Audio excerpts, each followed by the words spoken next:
अंदर अरविंद केजरीवाल जी के नेतृत्व में आम आदमी पार्टी की सरकार द्वारा लगातार दिल्ली के लोगों के लिए किए जा रहे कामों से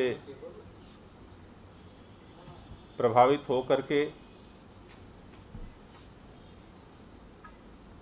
आज भारतीय जनता पार्टी के गोंडा विधानसभा क्षेत्र के अंतर्गत आने वाले ब्रह्मपुरी वार्ड 47E के निगम पार्षद राजकुमार बल्लन जी आम आदमी पार्टी ज्वाइन कर रहे हैं। आम आदमी पार्टी परिवार में इनका स्वागत है। राजकुमार बल्लन जी लगातार 4 बार भारतीय जनता पार्टी किसान मोर्चे के प्रदेश अध्यक्ष रहे। किसान मोर्चा के प्रदेश अध्यक्ष की जिम्मेदारी का 4 बार निर्वहन करने के साथ साथ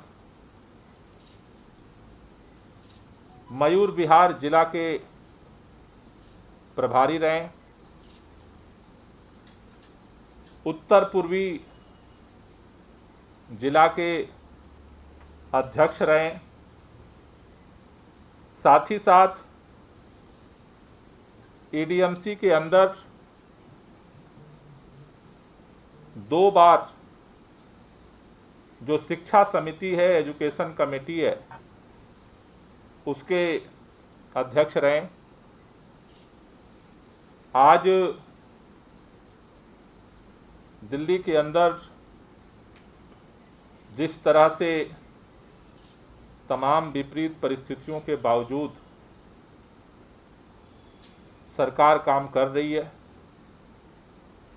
जनता के हित के लिए काम कर रहे हैं, दिल्ली के मुख्यमंत्री जनता के हित के लिए काम कर रहे हैं, लेकिन जिस तरह से भारतीय जनता पार्टी काम करना तो दूर, दिल्ली के हर संकट के समय में केंद्र की सरकार अड़चन डालती है और उससे भी जब पेट नहीं भरता है तो आरोप प्रत्यारोप जो निराधार होते हैं उस राजनीति पर उतर आती है। आज पूरा दिल्ली के अंदर इस बात का दुख है कि जिस समय कोरोना महामारी का सेकेंड वेव आई, दिल्ली के मुख्यमंत्री और दिल्ली के लोग जब ऑक्सीजन के संकट से जूझ रहे थे, सरकार से लेकर के सुप्रीम कोर्ट तक दिल्ली के लोगों के जान बचाने के लिए लगातार प्रयास कर रहे थे, उस समय पूरी भारतीय जनता पार्टी का माननीय प्रधानमंत्री से लेकर के और राज्यों के मुख्यमंत्री तक सभी पश्चिम बंगाल में चुनाव का प्रचार कर रहे थे। उस चुनाव के प्रचार के बेहोशी में उनको समझ में नहीं आया कि दिल्ली की हालात क्या हैं, दिल्ली में के लोगों की जानें कैसी जा रही हैं, हॉस्पिटल में लोग कैसे तड़प रहे हैं, कई लोगों की ऑक्सीजन की वजह से जान गई। कोर्ट ने संज्ञान लिया। आज उनकी नींद, कुंभकर्ण की नींद जागी है। अब कह रहे हैं कि वो भी झूठा, कमेटी का भी झूठा प्रस्ताव सामने ला करके एक झूठा निराधार आरोप लगाने की कोशिश कर रहे हैं कि दिल्ली सरकार ने तो जरूरत से ज्यादा ऑक्सीजन मांगा था। इससे शर्मनाक बात कुछ नहीं हो सकती थी। जो लोग, दिल्ली के लोगों के वैक्सीन लगाने के लिए हमने कहा दिल्ली के लोगों को वैक्सीन दीजिए, जब दिल्ली के लोगों को वैक्सीन की जरूरत थी तब वैक्सीन विदेश में भेज रहे थे। तो इस तरह से, जिस तरह से केंद्र सरकार की नीतियां और दिल्ली के अंदर एमसीडी के जो हालात हैं, आज ये जगजाहिर हो चुका है कि अगर दोबारा इनके हाथ में आया तो एमसीडी के ये पुर्जे को बेच देंगे। नीलामी की तैयारी हो रही है। तो ऐसी परिस्थितियों में न सिर्फ आम आदमी पार्टी के लोग बल्कि कांग्रेस के पार्षद कुछ दिन पहले सदर बाजार से ज्वाइन किए और आज भारतीय जनता पार्टी के वर्तमान पार्षद राजकुमार बल्लन जी ज्वाइन कर रहे हैं। और हम सबका मकसद एक ही है कि जिस तरह से दिल्ली सरकार में बदलाव आने से काम की गति बढ़ी है, एमसीडी में भी बदलाव हो और एमसीडी के अंदर काम की गति बढ़े। तो आज मैं राजकुमार बल्लन जी का पार्टी में स्वागत करता हूं और मैं चाहता हूं कि राजकुमार बल्लन जी आपके बीच में अपनी बात रखें। नमस्कार जी, बहुत बहुत आभार आपका माननीय गोपाल राय जी। आपने मुझे आम आदमी पार्टी को परिवार का हिस्सा बनाया और आज मैं धन्यवाद करना चाहता हूं गरीबों के मसीहा और एक अंतर्राष्ट्रीय स्तर पर एक विश्वास पैदा करने वाले अरविंद भाई केजरीवाल जी का, जिन्होंने पिछले गत वर्षों से उन लोगों में अपना विश्वास जताया जिनको पिछड़े गरीब निर्धन लोगों को, जिनको विश्वास की बहुत आवश्यकता थी, वो राजनीतिक क्षेत्र में अपने को ठगा महसूस कर रहे थे। एक नया सूरज उदय होकर दिल्ली में जब आया तो भारतीय जनता पार्टी के कार्यकर्ता होने के साथ साथ भी उनकी कई बातों से हम उस समय भी प्रभावित थे। उस समय जब अन्ना आंदोलन फैला हुआ था तो कार्यकर्ता के नाते सर्वप्रथम वहाँ सफाई करवाने का काम भी हमने शुरू किया था। उसके बाद राजनीतिक व्यवस्था, राजनीतिक कार्यकर्ता जो रही होंगी, लेकिन एक बात की पीड़ा मुझे आज यहाँ लेकर आई है। मैं भारतीय जनता पार्टी का फाउंडर मेंबर हूँ 1980 से लेकर आज तक, लेकिन मैं उस भारतीय जनता पार्टी का सदस्य था जिसमें अटल बिहारी आडवाणी और मुरली मनोहर जैसे सैद्धांतिक लोग थे।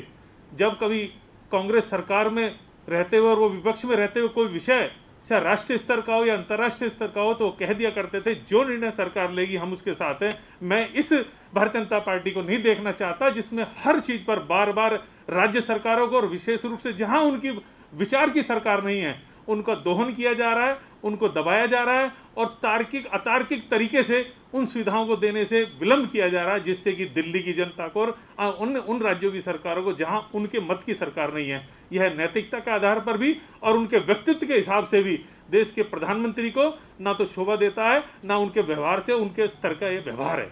उनको चाहिए अपने सभी राज्यों को शिशु की भांति, प्रधानमंत्री का दायित्व ये बनता है कि सभी राज्यों को उसको कोविड काल के दौरान जिस तरह की घटिया राजनीति हुई उससे मेरा मन बहुत व्यथित हुआ। और आज आने से पहले 3 दिन पहले जब दिल्ली के शिक्षा मंत्री मनीष सिसोदिया जी ने जो स्पष्ट अखबारों में दिया है उसका को पढ़कर तो मन बहुत ही व्यथित हुआ। व्यथित ये हुआ कि जो कारण डोर टू डोर राशन योजना को रोकने के लगाए गए हैं उनके कुछ बचकानी हरकतें उनको समझ में नहीं आ रहा है कि उनका रीजन क्या है। एक ऐसी योजना जो गरीबों के लिए, विशेष रूप से जिस क्षेत्र से मैं आता हूँ यमुना पार से, वहाँ इस योजना का सबसे ज़्यादा लाभ मिलना है। मैं भारतीय जनता पार्टी का कार्यकर्ता होने के नाते मैंने वो युग देखा है अटल आडवाणी मुरली मनोहर जोशी का, लेकिन दिल्ली में मैंने जो युग देखा है केदारनाथ साहनी, मदनलाल खुराना, ओम प्रकाश कोहली जैसे ऐसे लोगों का जिनका नैतिक स्तर बहुत ऊंचा था। अपने विचार का समर्थन करते करते वो प्रति दूसरे विचार के लोगों का भी उतना ही सम्मान करते थे। उनका स्पष्ट मत था हम इस विचार से राष्ट्र को निर्माण कर रहे हैं, लेकिन दूसरे जो लोग कर रहे हैं वह भी राष्ट्र निर्माण कर रहे हैं। हमारे विचार अलग हो सकते हैं लेकिन सोच सबकी एक है। लेकिन आज जिस तरह बदले की भावना से राजनीति की जा रही है उस तरह से मैं वहाँ बहुत कुंठित और अपने को फंसा हुआ महसूस कर रहा था। मैं आज यहाँ बहुत दुखी मन से भारतीय जनता पार्टी छोड़कर इस नाते के एक ऐसे व्यक्ति के साथ जुड़ने की तरफ आगे बढ़ा हूँ जो गरीबों के लिए, निसहायों के लिए, उनके लिए एक विश्वास का काम कर रहा है। मैं इस मंच से आम आदमी परिवार को यह विश्वास दिलाना चाहता हूँ, नेतृत्व को, एक कार्यकर्ता के नाते जो योजना पार्टी की होंगी उनके लिए मैं एक अच्छा कार्यकर्ता बनकर दिखाऊंगा। और मैं विचार मेरा बदला इसलिए कि वहाँ मुझे सांस इसलिए घुटने लगा था कि वैचारिकता के साथ साथ जब दूसरे विचार का दमन कर दिया जाए तो उस विचार को मैं विचार नहीं बोलता। लोकतंत्र के की आड़ में छुपी हुई तानाशाही की बू मुझे आने लगी थी। इस नाते आज मैं यहाँ हूँ। ये मुझे इस बात की खुशी भी हो रही है कि मुझे परिवार का हिस्सा बना लिया गया है, लेकिन कहीं ना कहीं उस परिवार को जहाँ मैंने 35 साल दिए हैं उसकी पीड़ा भी मैं साथ लेकर आ रहा हूँ। लेकिन मैं आपको भरोसा दिलाता हूँ गोपाल राय जी, आपके सिपाही के नाते मैं जिस योजना से अरविंद भाई की योजना दिल्ली के लोगों के लिए है, मैं सिपाही की तरह काम करूँगा और एक अच्छा सिपाही बन के कोशिश करूँगा कि आप सबका हृदय जीत कर और लोगों के लिए वो कार्य कर सकूँ। जो भावना पार्टी के कार्यकर्ता से होती है मैं पूरी करने की कोशिश करूँगा। पुनः विशेष रूप से मैं धन्यवाद करूँगा आपका कि आपने मुझे आज भाजपा परिवार से यहाँ लाकर वो जो सम्मान दिया है उसके लिए मेरे पास कोई शब्द नहीं है।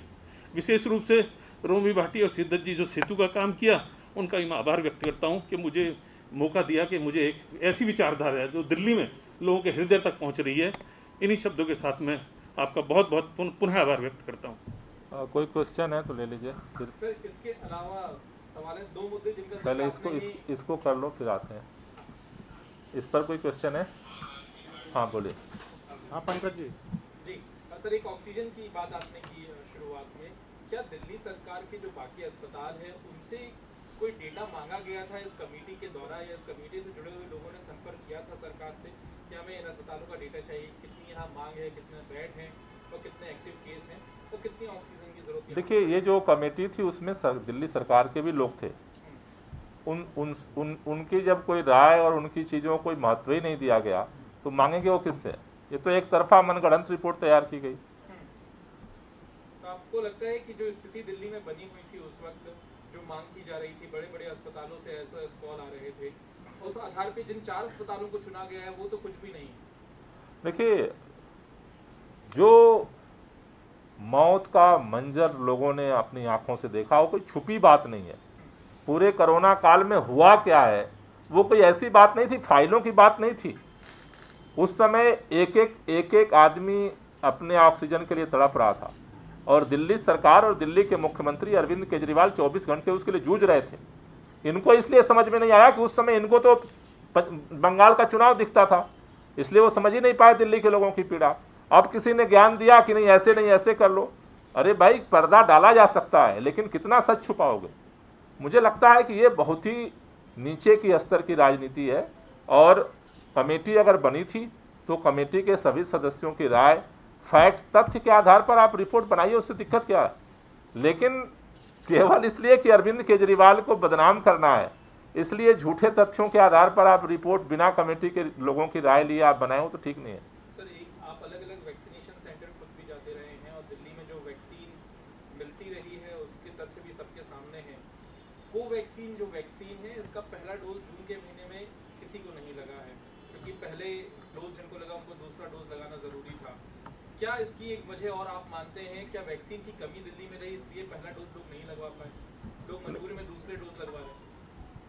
नहीं, दूसरे डोज नहीं तो पहला जो भी वैक्सीन लगवा रहे हैं। हाँ, दूसरे जो डोज लेगा वही पहला होगा। हाँ जी, हाँ जी। देखिए, दिल्ली के अंदर वैक्सीन की कमी तो रही है। हमने जब वैक्सीन की शुरुआत हुई और उसके बाद हमने दिल्ली के सभी स्कूलों में व्यवस्था बनाई, हर वार्ड में हमने सेंटर खोले, लेकिन सेंटर तो हमें बीच में रोकने बंद हुए क्योंकि हमारे पास वैक्सीन नहीं मिली। तो मुझे लगता है कि देखिए, केंद्र सरकार कोरोना के लेकर के, चाहे वो ऑक्सीजन हो, वैक्सीन हो, इन सभी मामलों पर पूरी तरह फेल साबित हुई है। और अब उससे मुंह छुपाने के लिए जिस तरह से निराधार वो कोशिश कर रहे हैं, मुझे लगता है उसकी जगह अभी भी वक्त है कि सरकार सचेत हो और आगे जो तीसरी लहर आने वाली है उसके लिए तैयारी करे। उसके लिए तैयारी करने से समाधान होगा। पीछे के अनावश्यक और निराधार तथ्यों पर केवल बयानबाजी से समाधान नहीं होगा। दिल्ली को पर्याप्त वैक्सीन मिलनी चाहिए, निश्चित रूप से मिलनी चाहिए, सबको मिलनी चाहिए। ठीक है, धन्यवाद सर। पक्का दे दो।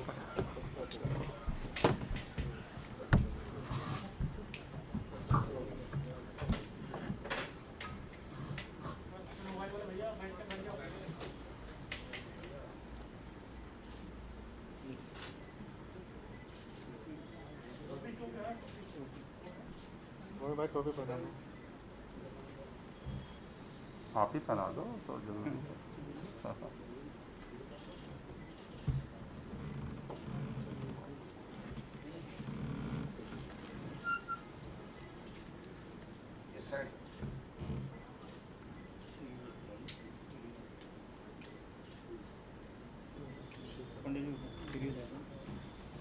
Thank you.